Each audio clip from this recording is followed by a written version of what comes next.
Hello, good morning.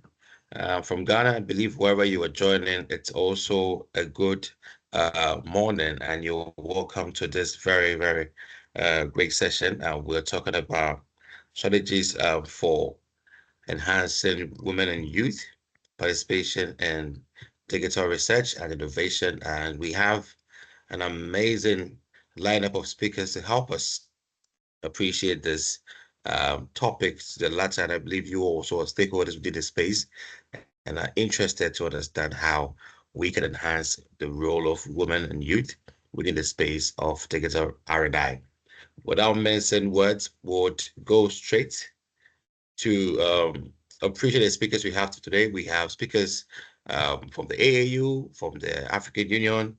We also have speakers from um, other EU, AU innovative space will be here to share their experiences and insights. Let me just start with the very first one, who is the acting um, coordinator for ICT communications and knowledge management, AAU Ghana, and also to inform you all that this session will be recorded and shared on our social media platforms, YouTube, so you can get the link afterwards. So just don't worry for recordings now, you get them on YouTube. But before that, let's have keynote address from Dr. Felicia Nkrumah-Kwabeji, Acting Coordinator, ICT Communications and Knowledge Management at the AAU, Ghana.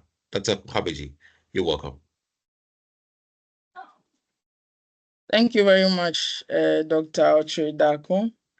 And good day to everyone. I'm just checking whether I should go right ahead because I think there was supposed to be a presentation on the project. Is that correct? Well, the lineup, it's just the opening, the keynote address from your side at 7:10. Okay, all right. Thank you. Just a second then whilst I quickly share my screen.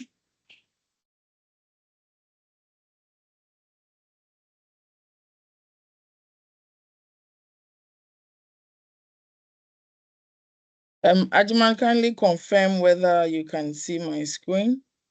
Yes, you can launch it in slide mode.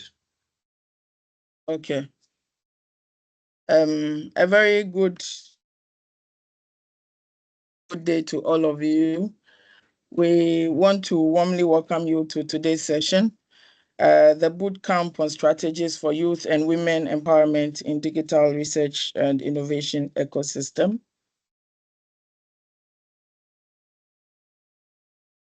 And mainly, I'll start off by providing a bit of a background and just to indicate how important this is a very important topic for all of us to discuss. We all know that by 2030, young Africans are expected to make up about 42% of the world's youths, which means we'll be accounting for 75% of those under 35 in Africa. And this is a very large population, and therefore, as a continent, we have to leverage the expertise and we have to prepare and empower this population to be able to effectively contribute within the research and innovation ecosystem. We have to be able to harness this demographic dividend and expand opportunities for youth. According to these statistics have also been shown by the Populations Reference Bureau. Again, by way of background and by way of giving the context, the African Women's Inclusion Index says that Africa's future depends on the full inclusion of women who comprise half of the continent's population. I think even in Ghana, currently, we have women being more than the men. We currently have women constituting about 50.7% out of Ghana's total population. So we have a huge group consisting of women and consisting of youth, and therefore we need to be deliberate about how we really include this group and how we empower this group to contribute and to engage more effectively in the research and innovative ecosystem. But however, we know that, and also from the study by SIAD, that restrictive laws, entrenched cultural norms, and socioeconomic barriers continue to deepen such disparities. So what does this mean? This means that for too long, the whole story, the whole narrative about research and innovation in Africa is being written with, some of the main characters missing or not playing effective role. And based on the project needs assessment, which was undertaken in Ghana, in Kenya, in South Africa, and Senegal, it really confirmed what many of us have lived with, what our current situation has been, that traditional gender roles and a lack of access to funding, as well as critical shortage of mentorship, continue to lock women and youth from the very ecosystems that we need to empower to build our future. So basically what I'm saying here is that this is not just a diversity problem. This is an innovation crisis. And it means that we are solving problems with only half of the available sort of brain power actively engaged. And as stakeholders, we all have to get on deck and do more to improve on the situation. At this point, we would like to also take a look at the research and innovation ecosystem more broadly. As we know, Sub-Saharan Africa is not doing so great in terms of our contribution to global research output, even though there's been commitment across the various countries to increase investment in research, but we still haven't moved, as we expected. UNESCO estimates that only 1% of global scientific research is generated in Africa, and Sub-Saharan Africa has only 90 researchers per million inhabitants compared to a world average, which is much higher.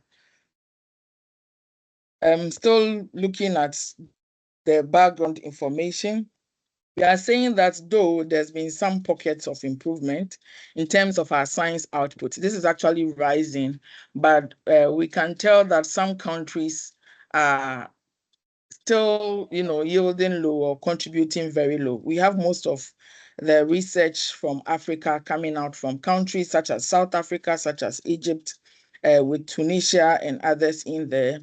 But you can also tell that the vast majority of African countries in terms of our contribution to the research output is really low.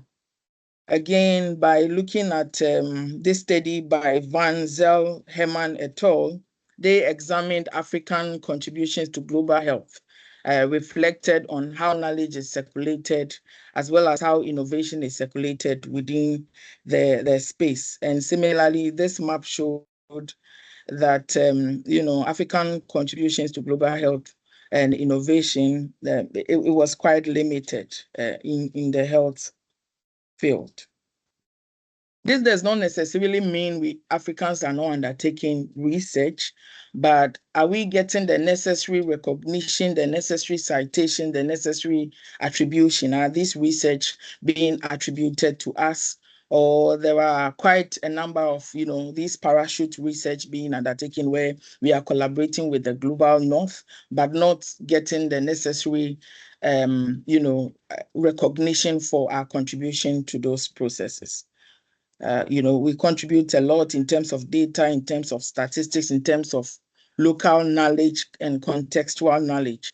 But it turns out that in some of the cases, the recognition is not as much as would expect it to be. Over here, we are saying that in many African countries, innovation systems are also at its nascent stages. Even though some reports show that there's been some, good records that looks promising. A 2019 report by AfriLab identified at least 643 hubs, which is a 104 increase from 304 hubs, which were identified earlier. And I'm sure there are many successes that we can share as well. We are saying that we need to move from the peripheral to central actors. especially, youth and women as well. We must instead recognize and position youth and women as essential co-architects of the digital I&I ecosystem. We are saying that the ecosystem is not an exclusive club, and we all need to really participate actively. So by way of going forward, what strategic framework are we proposing for empowerment? I'm proposing we look at it at various levels. We can look at this at individual level, and then also at a much broader stakeholders level. This would include the government, various institutions, and in industry stakeholders as well. At an individual level, we are saying that both women and youth would have to really lead the empowerment that we seek and the empowerment that we are proposing. We would have to be deliberate and invest effort. For instance, we have to be deliberate about cultivating strategic networks and alliances. We should really prioritize mentorship. We really have to pursue mentorship as a strategic exchange of knowledge. We should be able to be masters of the field that we claim we are in, of the field that we find ourselves. We have to advance our domain mastery and translational leadership. We also have to be able to elevate strategic communication and thought leadership. There may be a lot of research that our youth, our women, and our young people are doing, but visibility of those researches are very, very poor. We end up publishing and then it ends, on the shelves, it ends behind the paywalls. In terms of taking it forward, translating it into policy brief, even making simple social media posts, sometimes we don't do that.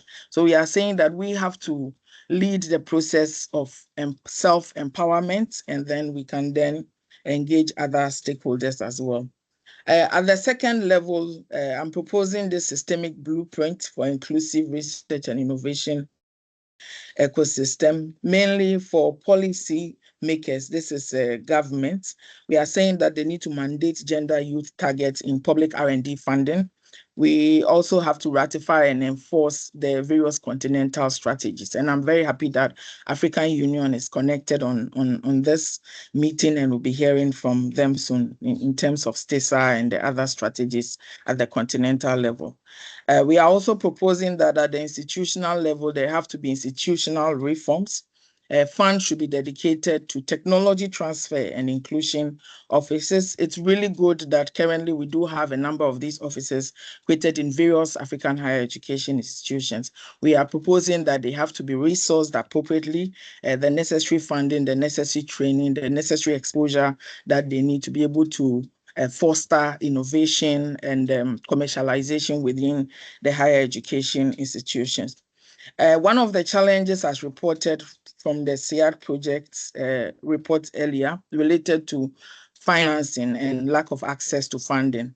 And therefore, we are proposing that there could be established dedicated youth and women innovation, challenge funds. And we need to really provide proof of concept grants and de-risk private investment via guarantee funds. This might also necessarily sometimes even call for some form of capacity building as far as responding to calls for application and trying to apply for grants is concerned.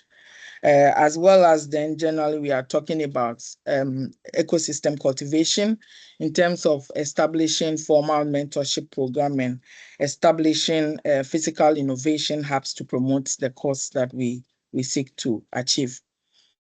I'm aware I don't have a lot of time, so I'll try to run through the last few slides quickly.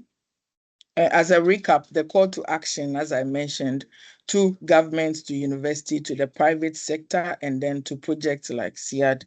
Maybe I'll just go through the very last one, which is to key innovative projects in this space like SEAD, is to convene, catalyze, and demonstrate what works, as well as us utilizing our platform to connect stakeholders and to pilot models. And I think this meeting is in line with that. So we want to acknowledge you and appreciate you for sessions such as this one. In conclusion, we are saying that the challenges as identified, which is the gender roles, the lack of funding and mentorship, are really systemic. And they therefore demand, key systemic solutions. As said by Einstein, that we cannot solve our problems with the same thinking that we used when creating these problems. And this underscores the need for new perspectives. So on that note, I can end my presentation. These are some references and some of the information sources that I used in putting this presentation together. Thank you very much for the opportunity to engage. Thank you very much, Dr. Felicia Nkomakrabeji, for your succinct presentation, setting the pace for us to appreciate how important it is with data, why we should be able to provide that support and innovation to support women and youth within the R&I space. Now we'll move on to the next presenter who will be giving us the AU's perspective on youth and women in digital research and innovation, and he is Mr. Bubakari Yugbari, Programs Officer, African Union, CIFA. So, Bubakari, are you here? Yes, I'm here. I hope you can hear Great. me. Good Yeah, you're morning, welcome. all. Go ahead. Thank you very much. I'll first extend my gratitude to the team for the invitation. And we are very happy at the level of AUCF to contribute to this discussion, which is very important for us. And thanks for conveying this meeting. It's quite an opportunity for us also to talk about what we have been doing at the level of AUCF. Probably I will try to share my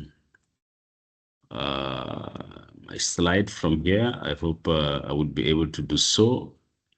Just let me know if you can see my screen. Yes, I can see your screen.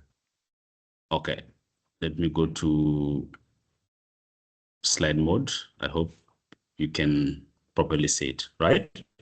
Well launched. Go ahead, sir. Okay, good. So as I was mentioning, I'm going to have a look at the African Union CFS perspective on youth and women in digital research and innovation. One of the, maybe I should start saying what is the African Union CFR. So the African Union CFR, it stands for the African Union International Center for Girls and Women Education in Africa. It's located in Burkina Faso. It's the acronym stand, for those who understand French, it's Centre International pour l'Éducation des Filles et des Femmes en Afrique. And we just kept this acronym and we call it in English African Union CFA, and when it's French, it's Union African CFA. So as I said, it's a specialized entity of the African Union in charge of promoting girls' education on the continent. We are being hosted by the government of Burkina Faso, so we are based in Ouagadougou, covering the entire continent. We also report to the Department of Education, Science, Technology, and Innovation of the African Union Commission. So basically, this is giving you an idea of what is the African Union CFA, and we operate using strategic plan. And we are currently operating with our strategic plan 2021-2025, where we have 4 strategic axes, one of them being promoting skill development opportunities for girls through STEM and TVET. So this presentation is under this third strategic axis, while we have some other strategic axes like promoting gender responsive education planning, and also teacher curriculum reform and teacher development, and the last one is education in emergency situation, where we have launched some years ago the Africa Educator campaign. Looking at some of the key frameworks that is talking about this topic, we could definitely start with the Agenda 2063. Most of you are aware of this, and the Aspiration 6 stand for an African whose development is people-driven, relying on the potential of women and youth. And we are all aligned, our work is aligned to this Aspiration 6 of Agenda 2063. But we also have some policies that exist, and the the previous speaker mentioned some of the policies and framework that are in place. I will just try to capture some of the key essence of these strategies, and then if later on there's a need, we could share the strategies. But I know people can have them because it's online. But also I can also share with organizers for them to be able to give also to participants. About the AU digital education strategy, there's a core message saying that there's a need to emphasize inclusivity in digital learning and innovation ecosystem. In a such a way, we should ensure that women and youth have equitable access to digital skills and platform and entrepreneurship opportunities. So this strategy, when we are implementing it, we are looking forward to see AU member states taking steps to ensure that they also provide those kind of opportunities for all citizens. But of course, at our level, we are going to have a focus on girls and people living with disabilities and so on. We also have the STISA 2024, and we are currently in the process of finalizing the new STISA, which stands for the Science, Technology and Innovation Strategy for Africa, which is also placing research and innovation at the center of Africa's socio-economic transformation, with explicit focus on building capacity and participation of young people and women. So this, we can have, there's a clear message on the strategies. So I'm just capturing some key messages that is coming out from those one. And we also have the Continental Education Strategy for Africa, 2025. And the successor is now the new one is from 2026 to 2035, which also stress the promotion of gender equality in and through education system participation, but also digital innovation has pathway to competitiveness. And this is really our reference document in terms of policy guidance. And this is something that we're really working with member states in terms of popularizing the CESA, but also making sure that countries also takes specific measures toward that. And finally, we have also the Continental Tibet Strategy, and the new one will be I think it's already adopted by the Specialized Technical Committee, the STC on Education, Science and Technology. The new one will cover the period 2025 and 34. It's also this Tibet strategy provide guidance on promoting access and equity for women and vulnerable groups, especially in research, innovation, and entrepreneurship. So if we're looking in terms of framework, this we can say that these are the key policy framework that we have at the level of the African Union as a continental body, right? If we go, there was some deeper to the topic. Maybe I thought we could just have some highlights for you to see the digital gender gap in Africa. And the numbers are there. Girls are 30 to 50% less likely to access digital learning tools in some region in Africa. But this is also due to limited access to device, to connectivity, and safe online space.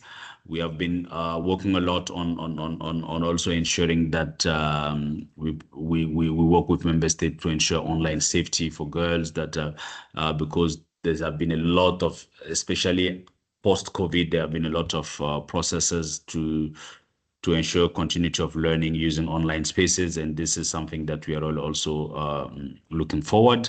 And only 1 in 5 STEM graduates in Sub-Saharan Africa is female. And this number should be speaking louder to us, especially at AUCFR. And these are the things that we also need to keep in mind when we are pushing for policy implementation at some point. There's a strong need to overcome systemic barriers. And what are those systemic barriers? I know most of you are familiar with those systemic barriers, but I think I need to recall those systemic barriers, which they really need to make sure that we also have a better understanding on the process and how AUCF at our level, how do we see the process going on?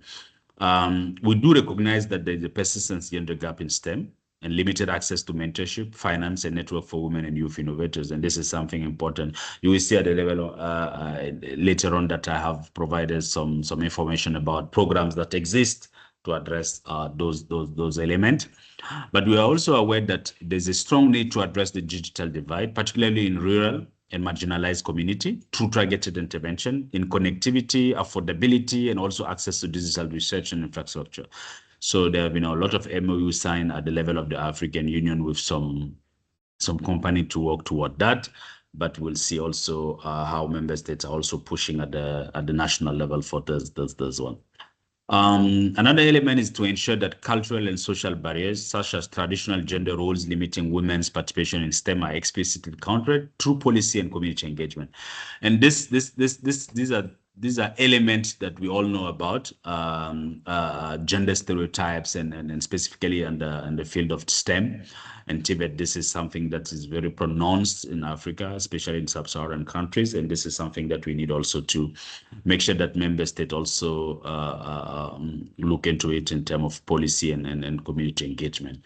In terms of community engagement, African Union CFI is closely working with key stakeholders, including parliamentarians at the Pan-African Parliament, but also traditional religious leaders at the community level, so they can help shift the mindset toward this kind of gender role that's limiting women's participation in STEM. Yeah.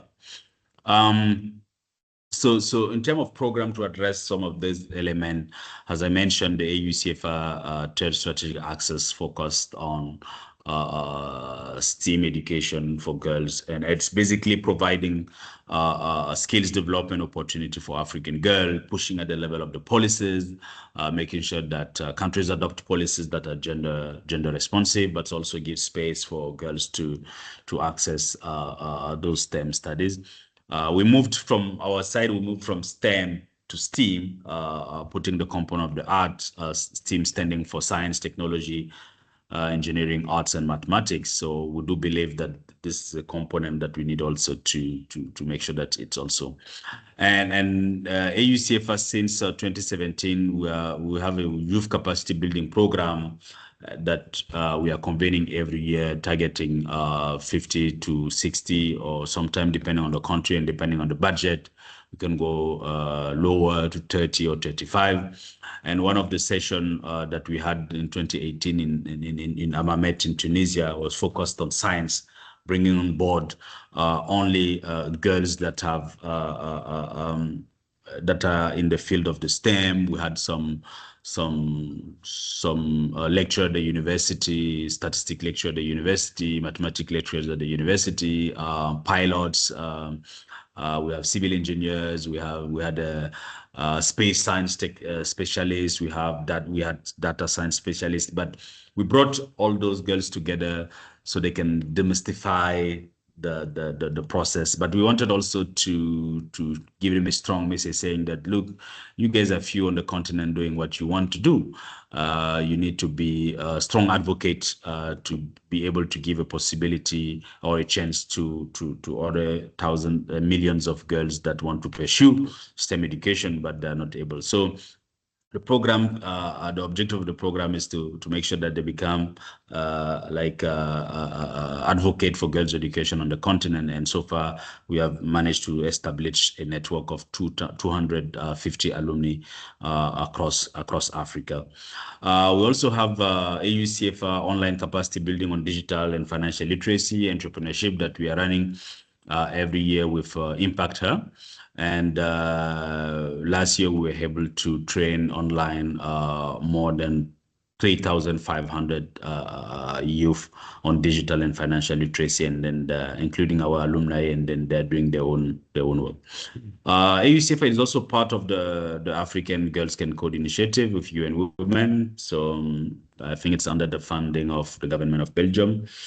And this is something that we are also proud of, because it's demystifying the coding process for girls. And this is an ongoing process. We have been able to do training of trainers. so they can duplicate the work at the level of the continent. So the report, I think it's available, but when I was preparing this PowerPoint, did not get the final version to include some data about how many girls have benefited for this one. And we also have capacity building for educators and focal point. AUCF has the network of focal point within the Ministries of Education and Ministry of Gender. And when we have specific studies around girls in STEM, we also share with them so they can be able to take it to the government to push for policy reforms and law enforcement at the level. So globally, we have like over 4,000 girls trained across 27 countries since 2021 that we started our collaboration with different stakeholders. I know my time is limited, but I still remain some few slides. Some of the elements that we use to in terms of to do data-driven advocacy. Last year, we had a first Pan-African conference on girls' education in Africa. And this was an opportunity for the African Union CFR to develop a continental report on the status of girls' education in the continent. Where are we in terms of girls' education on the continent? And this report gives like elements and data that shows the status of girls' education. And from this continental report, we are going to develop what we call country profile. And we are going to, by the end of this year, hopefully, we're going to set up what we call a dashboard on the African Union CFR website, which giving dashboard on girls' education, which gives an opportunity for countries to know where they are in terms of specific education pathway. So, but we also have gender-sensitive education monitoring framework that we're using in our collaboration with AU member state. But we also have the country level assessment under the Africa Educator Campaign. So we are conducting field visit to some countries that have launched the Africa Educator Campaign. So when we go there, we can have a look at some of the element. We go to Tibet Center to see what are the policy in place to make sure that girls also have opportunities to undertake some of those. Last time in July, we were in Seychelles. We could see that there are a lot of girls that are undertaking studies in the maritime sector. Given also the specificity of that country, and this was something that we capture sometime to put in our reports and also make sure that we push for advocacy. We basically use evidence to shape policy and mobilize action. And yes, I talked about this. We have also the AU gender strategy, which is also pronouncing the very need to put girls and women at the center of the process and also giving them the chance to be able to access the study that they want. Yes, I talked about the continental education strategy, and I also talked about the AU CFR strategic plan 2021-2025. I don't think I need to go deeper into this. These are supplemented some other supporting digital inclusion, some other policies that are also supporting digital inclusion in Africa. As I mentioned, I talked also about the AUCFR alumni leading training centers, tech startup, and advocacy platform. We're very happy to see that our alumni are doing fantastic work on ground, and this is something important. We have an alumni in Botswana, Captain Mokomotso, which is one of the first female captain in the army, and she has an organization where she also gives camps to young students to demystify the work of being pilot and all and so on. This is something very important. We also have Katrina Gabugo, which is our alumni from Uganda. She's a mathematics teacher, and she has created a center in a rural area where she also provides opportunity for girls to undertake those STEM studies, Tibet studies. And this is something very important for us, and we are pushing those young girls to lead this process, and we hope the countries can come in and support at some point. Every year also the AUCF, the ESTI department is also having the Innovation Education Expo, where innovation in the sector of education are rewarded, and sometimes they can get a significant amount of money to duplicate, to scale up the initiatives or the innovation in the area of education.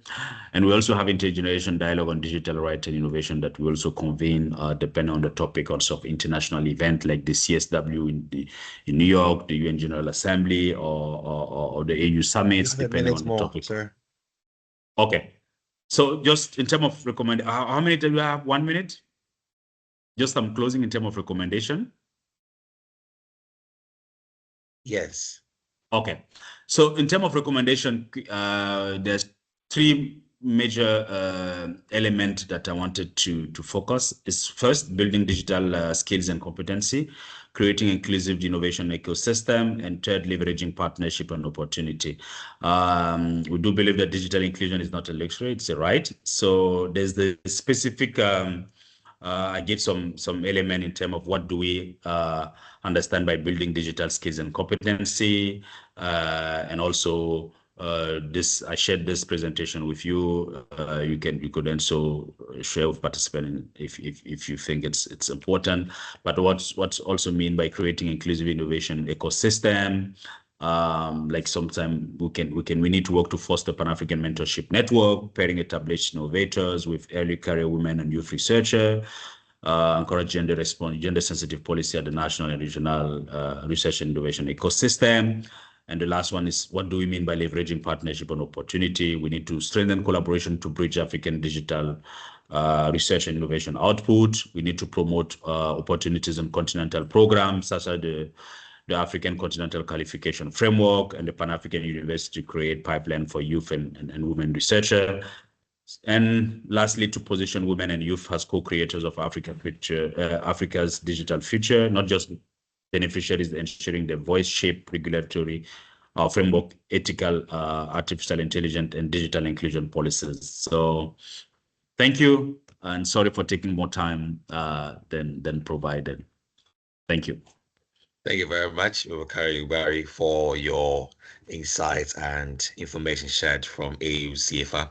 And we move on to our next speaker, who is helping us appreciate her personal journey and strategies for success in the person of Ms. Fumi Koba, founder and CEO of Closer Clue, South Africa. Hi guys, I am sharing my screen. I don't see it appearing here. I just want to check if everyone can see it. Yes, it's visible. Fabulous. Hi guys, my name is Pumi, and I am the founder of Closet Club here in South Africa. We're basically based in Cape Town. And this is, I just want to share my quick journey as a South African or African founder within the tech space. On this picture, that's myself many years ago, and that's my mother, and that's my two daughters who are now much, much older. So we are trying to build Africa's first video-based fashion platform where we connect buyers and sellers to sell their secondhand clothes. And we're doing this all to deliver value, trust, as well as speed on our platform. This is Closet Club. And our aim is aimed at helping youth to earn an income and reduce fashion waste. So what this basically means, it's a video-based platform, or think about it as TikTok, but you can buy and sell your secondhand clothes on there. Just to share a bit of my journey, I started off as an e-commerce manager within the e-commerce space. I worked for the big retailers here in South Africa, including the Foschini Group, the Edcon Group, the Clicks Group, and I was doing their e-commerce for fashion for them. In 2021, I decided to bootstrap after seeing so much waste that is happening within the clothing industry, having worked in fashion. I decided to bootstrap and self-fund with COI, and I was doing this while I was working. And in the evening, I would build with COI, and during the day, I would have my normal 9-to-5 job. And I realized, and then I eventually left my job to focus full time on VCOI. But because it was bootstrapped and I literally put this whole thing together myself, I'm not a developer. I found down the line that VCOI, as it was, we could not scale the business because the tech was just not great at all, and it didn't have the capacity to host many sellers and buyers that we were anticipating. In late 2024, we received our very first investment from Google, and we as well managed to present to the EU Africa delegation that came into Cape Town about VCI back then, and now we're rebranding it to Closet Club, and now we are ready to pivot. VCI, and hence we have changed to Closet Club, and actually we are launching Closet Club end of this month. So in the next 12 days, you guys would see a brand new platform, and in a month we actually launching our app as well, which is video based, and all the automations are happening within the app, where you can get paid immediately within the app after you sell your item, and you can ship within the app using a locker system that we have integrated into the platform. So now, because since the Google funding, we have managed to also onboard a couple of really strong investors. Advisors into Closet Club, and we have also onboarded a couple of team members who are young African talented members into our team. So we have grown, and we are a full team of 4 individuals within the team. With that journey, we faced a number of challenges, and the biggest one, which is the biggest concern that female entrepreneurs have, not just in South Africa, but also around Africa, is the gender biased investment, especially, I want to say within the tech space, because I am within the tech space, but I would assume that it is, whether it is agriculture or whether it is health, I'm assuming the narrative is identical. There is just not enough investors or within the female space.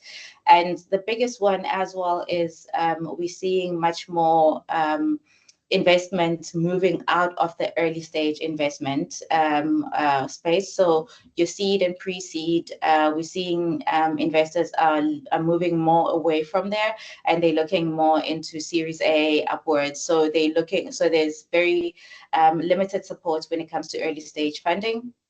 And another big issue that we faced, so all our tech is actually not even done here in South Africa. We are outsourcing.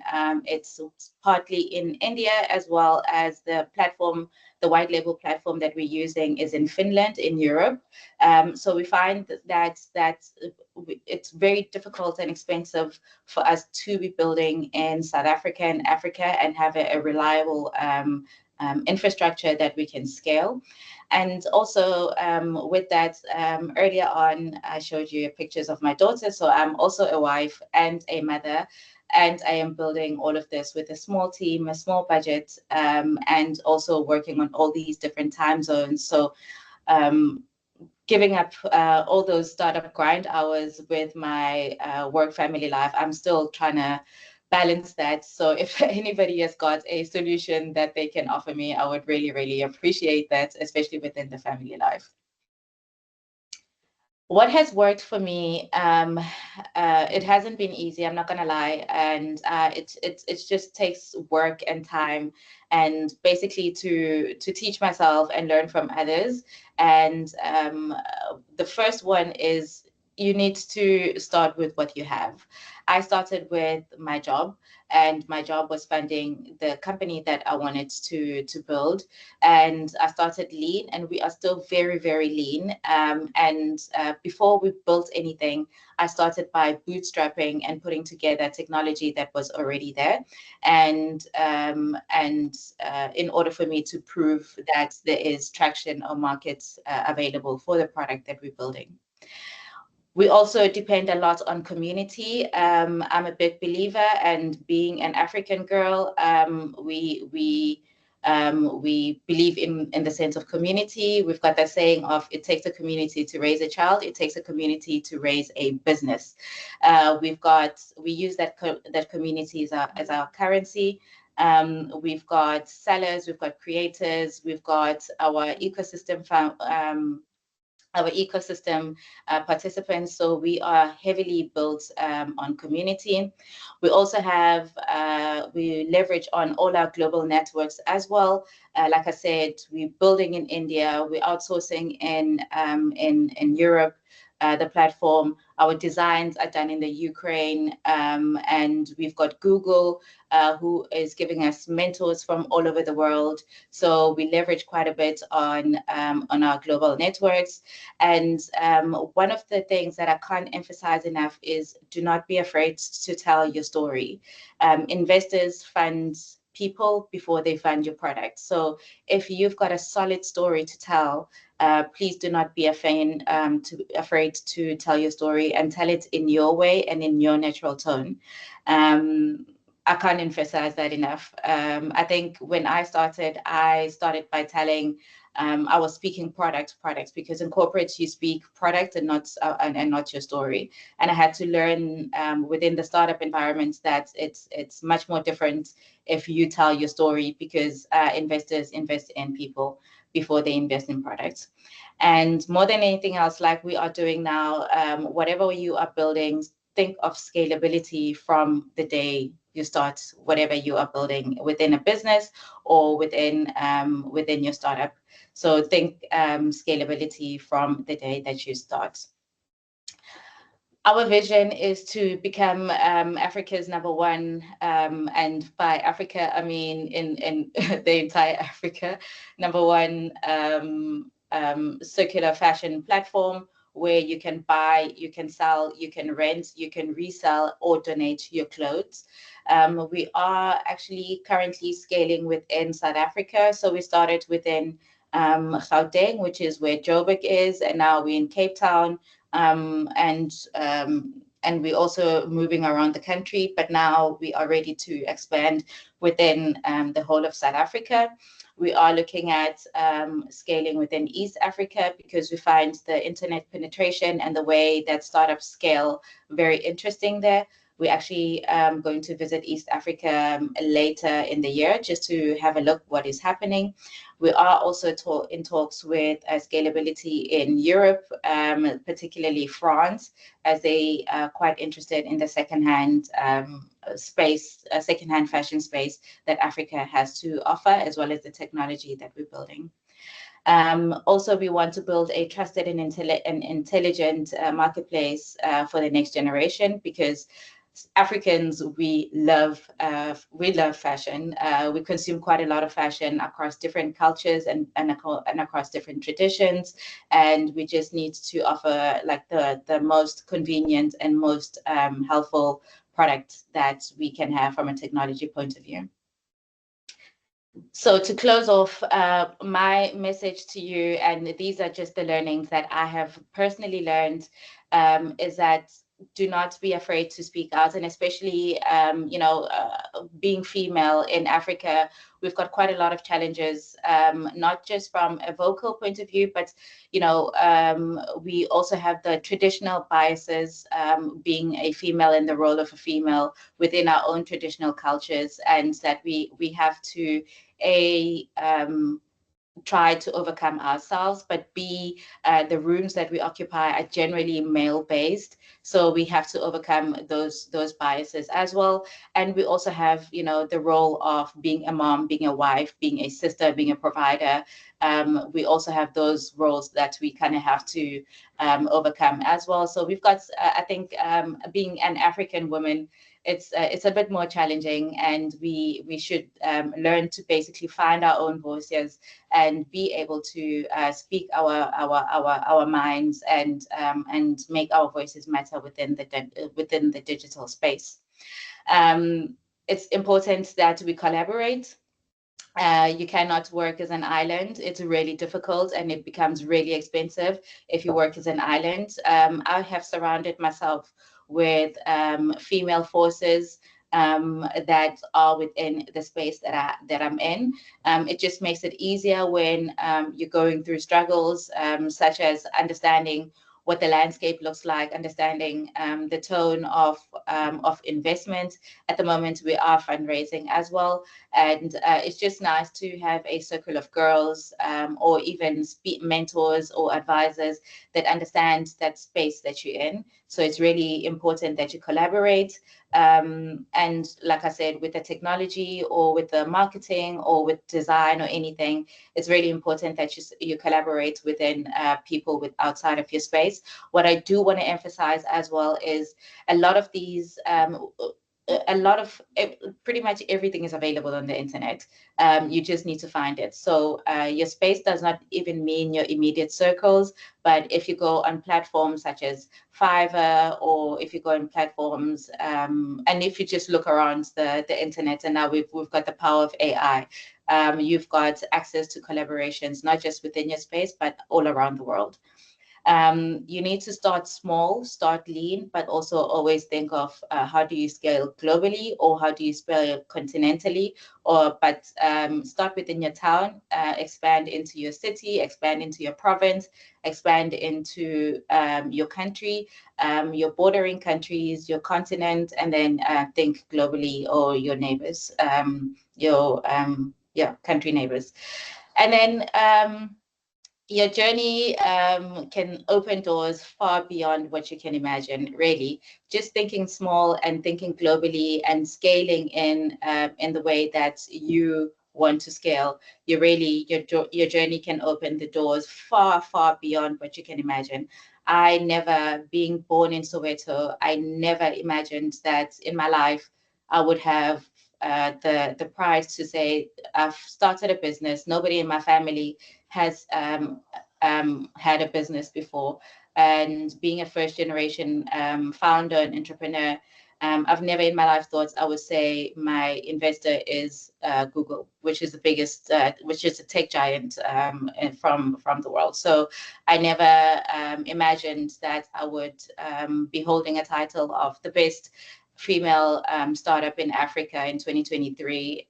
So it really is your imagination and your journey and your storytelling and your doing and your voice can open so many doors for you. And just for me to be able to have this platform to talk to so many great universities and having the EU on the call, it's just something that I could have never imagined. So your journey can open so many doors, and do not be afraid to make your voice being heard. Thank you so much. Thank you very much, Ms. Fumikova, for sharing your journey. Very inspirational. We appreciate that. And we have to tap from the same energy and then introduce our next speaker, who will be giving us the BIC program, an acceleration program for women entrepreneurs, and the person of Christina Dax, BIC Africa. Thank you so much. Thank you. Let me just share my screen.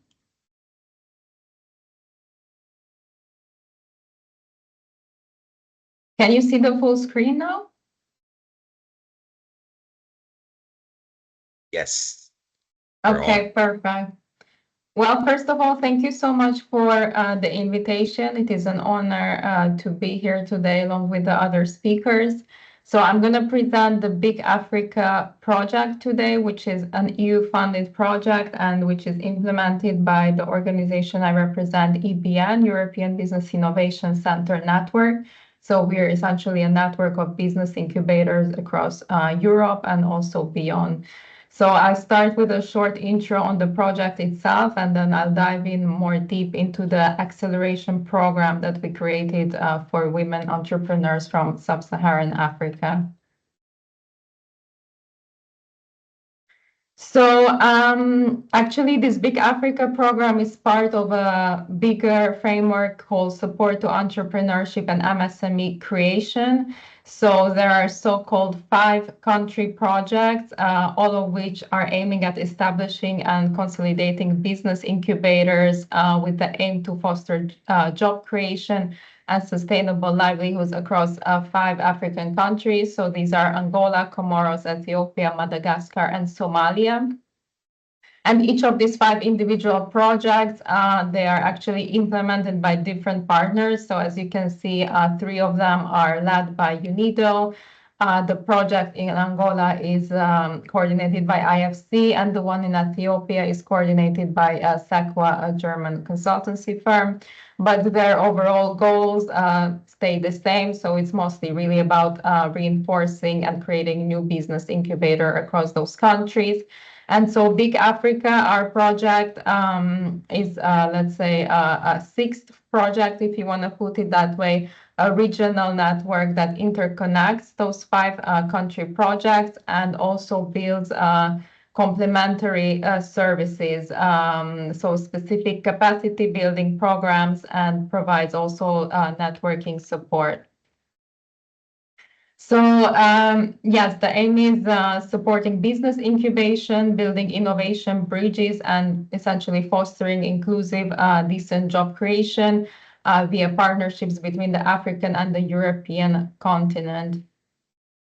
So about our target groups, as I mentioned, our direct beneficiaries of the projects are business incubators, mainly from those 5 target countries. But of course, the final beneficiaries are entrepreneurs, SMEs, and startups. The aim is basically private sector development in these countries. And along the way, we work with a number of various enablers, so indirect beneficiaries such as policymakers, business angels, investors. We work closely also with the EU delegations in each of these countries. So again, to give a bit of background on how we support those 5 country projects. So at the outset, when the project started, which was back in 2021, we've supported them with the ecosystem mapping and with the selection of incubators, which would then become the beneficiaries of their individual country project programs. We've also been organizing various network meetings virtually and also physically to interconnect the implementing partners from these 5 countries so that they can better build synergies and also exchange best practices among themselves. And we've also been trying to connecting them with various EU initiatives and other EU projects. We've been across the years sharing, of course, various opportunities with the incubators in the 5 countries. And we've built also some network programs, such as the acceleration program for women entrepreneurs, on which I will be presenting more in detail later. So this is one of our annual gatherings. Actually, it's our yearly event where we really resemble the 5 ecosystems together and the key actors from the 5 ecosystems. So this was back in 2023 in Kenya. So we invite usually the business incubators from the country. So it's really a practitioners event, and also the EU delegations, the various partners, local businesses, local startups, and so on. And just a bit of a zoom on how we support business incubators in these countries. So we have capacity building and skill development services. We've organized national and African boot camps. So national meaning that in each of these countries, we invited experts from our business incubator networks community who would do trainings on best practices in business incubation targeted at the African business incubator managers. And the 2 African bootcamps, well, the goal is the same. We just invite the incubator representatives from all the 5 countries in this case. So we've been, for example, to Angola last year. We're organizing in Madagascar and in each of these countries such live trainings. And in addition to that, we also have a virtual training center. So the idea is the same. It's a capacity building online service. And this one is actually accessible also to business incubator managers and staff from other sub-Saharan African countries. So anyone can register. So it might be of interest also to some participants here today. So I can just say, keep following our website, and in the future, if you want to sign up, you can do so. So we also have services that aim to better connect European and African innovation hubs, and also promote inter-African collaboration. We call soft landing services and staff exchange program.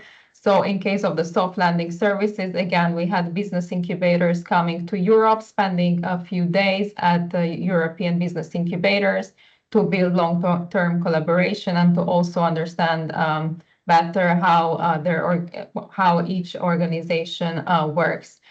With the staff exchange program, the idea is the same. In this case, it's inter-African exchange. So for instance, we had an exchange between incubators from Madagascar and Comoros as an example. We have services targeted at quality assessments. So in this case, we do quality assessment of these business incubators to try to benchmark them, to compare them between each other, and to see sort of in each country what are the standards, which are the, let's say, outstanding incubators, which are the areas in which some of the incubators still have to improve. So it's sort of really an assessment for them. And then we have also services related to diaspora and networking. So again, here we hold online webinars to which we invite successful entrepreneurs from the diaspora, and we connect them with African entrepreneurs. Again, this one, anyone can really register online. So again, you can look out for it. So again, this is an example from one of our boot camps. In this case, it was for the Somali incubators.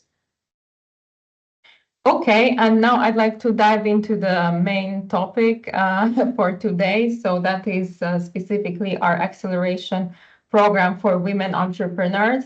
So as I mentioned, most of our services really are targeted at business incubators. So as such, actually, this is our only service where we directly work with entrepreneurs and not with business incubators. And again, so to start, so before I dive into the last edition that we held this year, so actually, why did we create this type of program where we work directly with female entrepreneurs? Well, again, it came from the recognition, as was discussed today, that women across sub-Saharan Africa face significant barriers. So from limited access to funding to underrepresentation in the networks. So that's why we thought it would be important to create a program that directly targets this and that offers, let's say, training and coaching to strengthen these women's startups. But also the idea was to, provide them with the needed confidence to then be able to scale their businesses sustainably. So we wanted to create in such a way a sort of a ripple effect, that not only uplifts the individual businesses and the women entrepreneurs, but also creates a sort of a empowers communities and advances, let's say, gender equity across the region. So to give you the example, a concrete example from the fifth edition, which we recently held this year. So it was held from May to July 2025 for 30 established post-revenue women who already had obviously their businesses registered and who had an operational team running. So it was a 12-week program which included training modules, coaching sessions, networking sessions. We've also provided them access to support documents such as a workbook on which they could be working week by week to follow the course. And in addition to that, we've also offered some opportunities and awards. such as a certificate of recognition. So actually 23 out of the 30 women received the certificate for completing the whole course. We provided them also with one-to-one mentoring. This was available to selected high-performing participants. So in this case, 15 out of the 30 women benefited from it, and also other business awards. So just to explain a little bit on how we selected, what was the selection process like. So first of all, before launching the program in May, so about in March, in April, we launched an open call. So the eligibility criteria to apply was the following, as you can see on the screen. So the applicant must be, of course, a woman founder and or the CEO of a company. We also paid really attention, for the applicant to participate herself. So we didn't want, let's say, another team member or someone else from the team participating. We really wanted the same person to start and go through the course and finalize it. So the business must be already in existence. That was another criteria, and at least for a year. The entrepreneur had to be based in sub-Saharan Africa. Of course, we focus on the 5 target countries that are the big Africa countries, but it could be also from other countries. And English language, so having a good working knowledge of English language was a must. So we've asked them essentially to fill out a questionnaire, to submit quite a comprehensive pitch deck, and also to submit their CVs. And then we assessed all the application based on the 5 assessment criteria that you can see. So their business description and business model, the innovation dimension, scalability, impact, and motivation. And as an outcome of this, so we received 170 applications, and we selected 30 entrepreneurs. You can see all of these beautiful women on the screen. So these are the final selected entrepreneurs who went through the course this year. Again, just to give an idea of the countries represented. So at the end of the day, we had 14 entrepreneurs from the target countries of Big Africa and 16 entrepreneurs from other sub-Saharan African countries, as you see below. Again, as I said, it was not sector specific. We took on board women entrepreneurs really from various sectors. Some of the most represented ones you can see on the screen. A lot of them came from a background of agriculture, food manufacturing. Some of them were active in retail. So it was really a diverse mix. The program outline for 2025, I won't go into detail. So just to let you know, so as I said, we had one session per week for 12 weeks. Each of these sessions were about 1.5 to 2 hours. And then in between, also they had as such time to integrate their learnings, to also work on their individual workbooks that we provided. And in addition to these, to keep in mind, there was also the mentoring for some of them. And so in this slide, the idea is to present a little bit the core components really of this edition, but also the past editions that we had, because it was always a bit of a mix. But the idea was to mix together these 4 core components. So as I mentioned, we had in every edition, we had online training modules. So each of these were 2 hours. The idea is here to include theoretical framework, also case studies and practical tools on really key topics for these women entrepreneurs, such as unique value proposition, business model development, financial management, investment readiness, marketing related topics. So this was sort of a basis, and we had 6 sessions on this year. Then in addition to that, we've also had coaching sessions. So the aim of the coaching sessions was a little bit different. It was to help them implement what they're learning through the training modules, and also help more a little bit like with soft skills and just with with our coach sharing from her personal business experience on topics such as leadership and influencing skills, also personal and business finances, storytelling, and, for example, time management and prioritization. So all of these skills could help then these women entrepreneurs with their businesses. We've also had 2 networking sessions in every edition. So this was more for all the participants to get to know each other a little bit and also to connect to other partners. Like to some of them, we invited, again, the implementing partners of the country projects, some of the representatives of local African business incubators, some representatives from the European Commission. So this way they could connect with them. And as I said, also a big benefit was the one-to-one mentoring. We changed a little bit the concept of this from year to year. In the last edition, we had 6 hours of individual mentoring dedicated for all the selected women. So within these, we tried to match as best as we could each woman entrepreneur with also a female incubation expert from our network, EBN. So these are usually, these were female incubation experts that work at European business incubators and who really, well, this is their daily work to support entrepreneurs. And as such, the idea was to match them based on the women entrepreneurs' needs. So some of them requested help specifically with finances, others needed help with marketing. So we matched them based on that, also based on language. So obviously the women from Angola, we would match them with a Portuguese speaker. And so on, and also on the sector.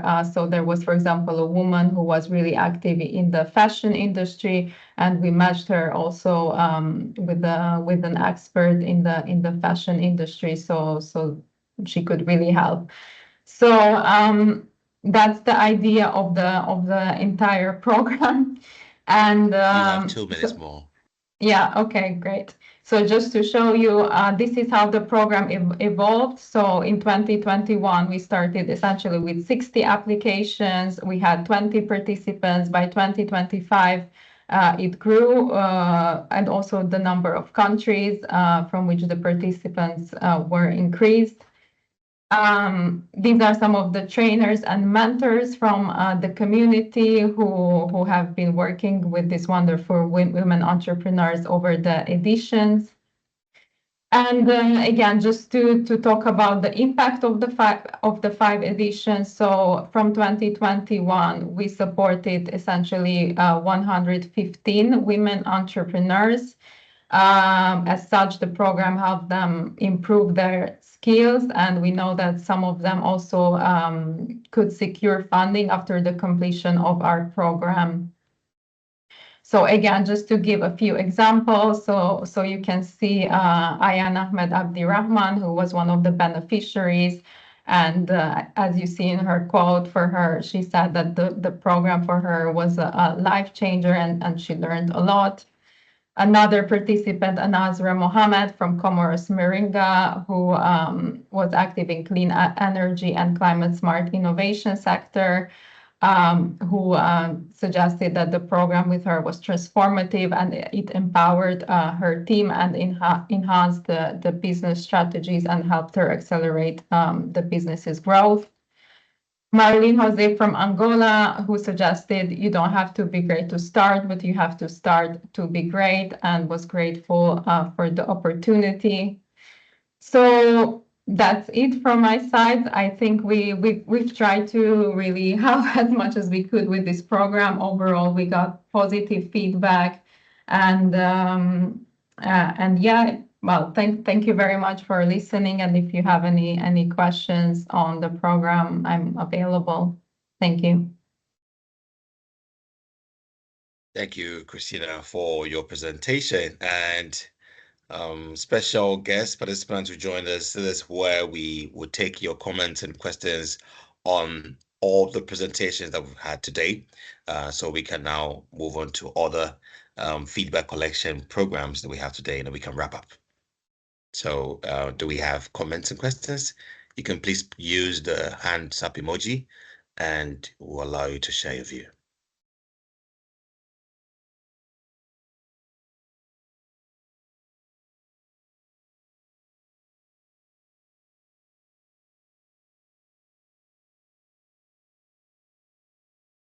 Comments, questions?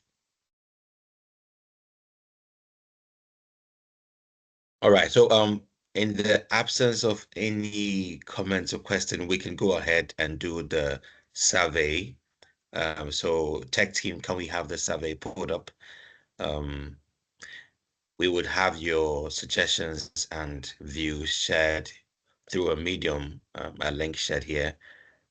Hello, Gideon, please go ahead.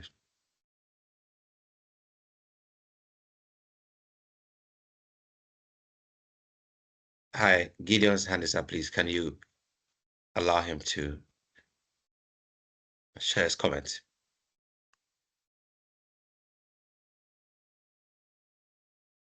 Yeah, good morning, everyone. So just a follow-up question for Christine. Do they have any intent of scaling the program to West Africa, or they are just going to stick with the 5 countries you're working with? Okay. Yes. So go ahead, Thank you Christina, for go ahead. thank you for the question.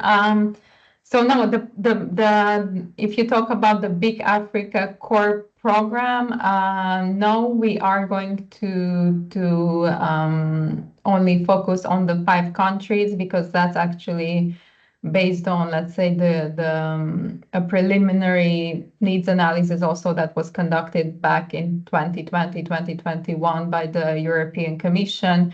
And the idea was really to support business incubation in those 5 countries. So as such, the program is, well, it's not foreseen that it will also involve other countries, but actually, just to let you know, Comoros was not a country which was a core Big Africa country from the start, but actually the network already expanded. So Comoros joined the network in 2023. We've also included Tanzania in some of the activities. And yeah, we've been exploring maybe, to expand the network to additional 1 or 2 countries. But at this stage, as actually the project is coming to an end next year, we don't think that it will expand to many more countries. I hope that's clear. Thank you.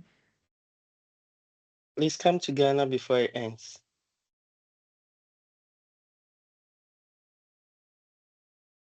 Sorry, well. I'm not sure I understood that. Yeah, he said you should come to Ghana before the program ends. Yeah, thank you very much. We'll try. Thanks. All right. Thank you very much, Gideon, for your question. And thank you, Christina, for your response. Please, on the screen, you find a QR code. Just do a quick scan with your smartphone and then attend to a short survey. It will last you like 2 minutes. Just do that for us. It's our feedback collection medium. It's very important that we take your feedback. So kindly do that for us for reporting sake. Hi, Zandile, please go ahead. Hi, Gideon. And there is a person on the chat saying that they would like to, their mic is not working. The microphone is not working. Sorry about that.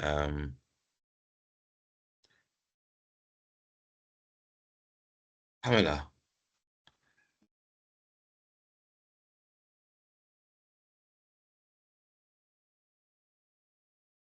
Okay, so let me just do this for Pamela. Pamela says, hello, can BIC briefly tell us how they incorporated the digital tech to assist the women in the business? Christina, I think this for you. How did BIC incorporate digital tech to assist the women in the business? And Dr. Haridi wants to know if Egypt is in the program or not. Okay, well, I'm not sure I exactly understand the question. So we supported, obviously, some women, they came from a background of tech. And if the question is more related to tools, then I'd say, well, actually, our whole program was online. So that's that's maybe one way we incorporated digital tech. That I mean, the whole program, yeah, took place online, and we've used various tools to also make it more effective. If that answers the question.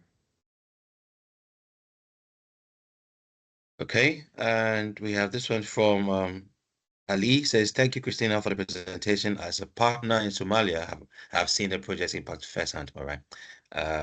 We have other speakers as well on board. All the speakers I presented today are all on board. So if you want to share questions with them all, please go ahead. They're all here to hear from you. I